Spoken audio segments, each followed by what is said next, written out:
Coucou les petits loulous. Aujourd'hui, Émilie, Clotilde aide sa nouvelle amie. Angélique, une nouvelle élève, vient d'arriver dans la classe de Clotilde. Mais Yvon le pinson passe son temps à se moquer d'elle. La petite chouette se sent bien seule. Heureusement, Clotilde a plus d'un tour dans son sac pour aider sa nouvelle amie. Un livre sur les thèmes de l'amitié et l'entraide. Clotilde aide sa nouvelle amie.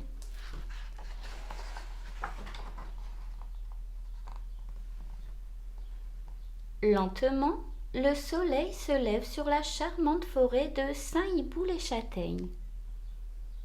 Comme chaque matin, Clotilde enfile ses chaussons et descend dans la cuisine picorer son petit déjeuner en famille. Un grand bol d'asticots soufflés, délicatement caramélisé. Rien de tel pour bien commencer la journée. Après une rapide toilette, Clotilde attrape son cartable et, d'un coup d'aile, rejoint ses amis dans le ciel. Le dernier arrivé à l'école n'est qu'une vieille poule molle, s'écrie Arnaud, le minuscule moineau. Et c'est parti pour une incroyable course à travers les nuages. Au bout de quelques minutes, la joyeuse volée atterrit, essoufflée mais ravie. En entrant dans la classe, Clotilde aperçoit une petite chouette effraie qui attend devant le tableau noir.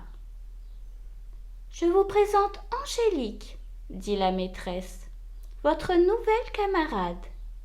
Elle a quitté son vieux grenier pour venir s'installer ici, dans notre forêt. Bien sûr, je compte sur vous pour l'accueillir gentiment. »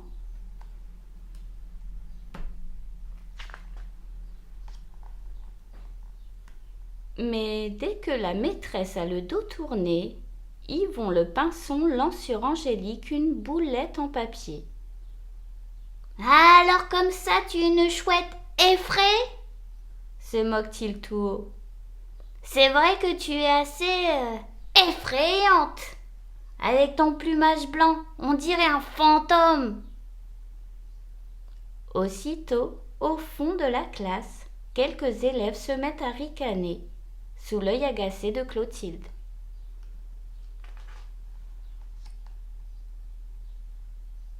Hélas, à la récréation, Yvon et sa bande de coquins continuent de faire les malins. « Au secours! Angélique va nous dévorer !» crie Norbert le pivert en courant partout.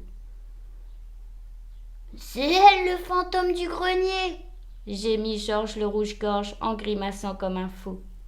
« Ne nous fais pas de mal, par pitié !» supplie Sophie Lapie en tombant à genoux.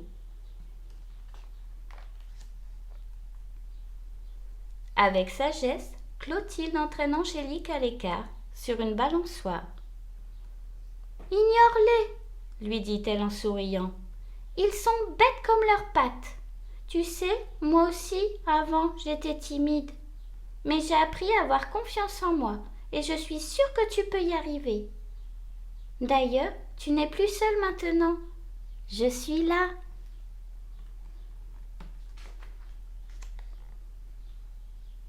Pour fêter leur amitié nouvelle, à la sortie de l'école, Clotilde invite Angélique à dormir chez elle. Dans la chambre, les deux complices s'amusent à chanter devant la glace. « J'ai une idée !» s'écrie soudain Clotilde, toute excitée. « Si on inventait un spectacle musical! En plus, je fais déjà partie d'une chorale. À mon avis, Yvon sera si impressionné qu'il te laissera enfin tranquille. »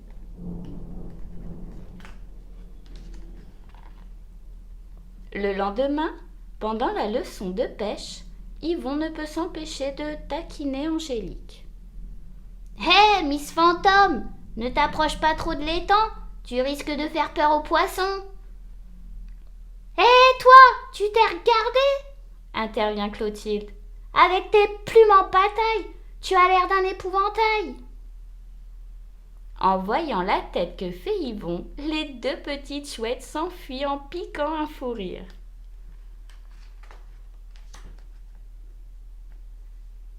Le reste de la semaine, malgré les plaisanteries d'Yvon, Angélique semble de plus en plus heureuse. Tous les soirs, après la classe, elle accompagne Clotilde à la chorale pour répéter leur spectacle musical « La Dame Blanche ». L'histoire d'une jolie chouette effraie, prisonnière d'un terrible dragon. Quand arrive le week-end, le spectacle est presque terminé. Mais pour la petite troupe, pas question de faire la grasse matinée. Tandis que Clotilde découpe un masque de dragon, Angélique confectionne un costume de princesse. De leur côté, les familles construisent un magnifique décor de château et, pour nourrir tous ces travailleurs, les écureuils préparent de délicieuses tartes aux fleurs.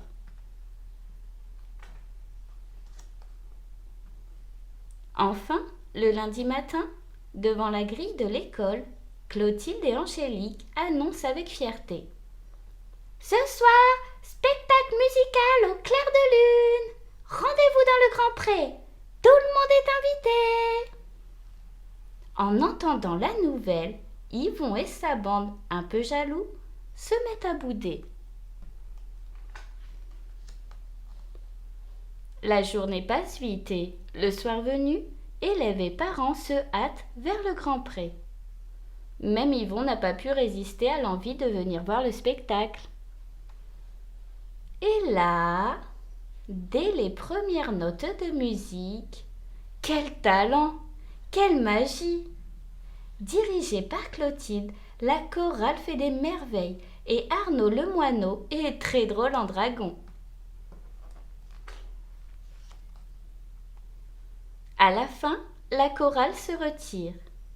Seules sur scène, Clotilde et Angélique chantent un dernier air en duo. Puis, sous la lumière, les deux amies se donnent l'aile et saluent, plus radieuses que jamais. Ému aux larmes, le public applaudit de toutes ses forces. Quant à Yvon, il regarde Angélique avec un drôle d'air.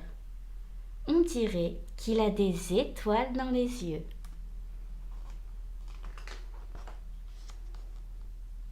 Le lendemain, dans la cour de l'école, Yvon s'approche d'Angélique, les joues légèrement roses. « J'ai été bête », marmonne-t-il en se tortillant sur ses pattes. « C'était super hier votre spectacle. D'ailleurs, tu mérites bien ton prénom, Angélique. Enfin, je veux dire, tu ressembles à un ange. »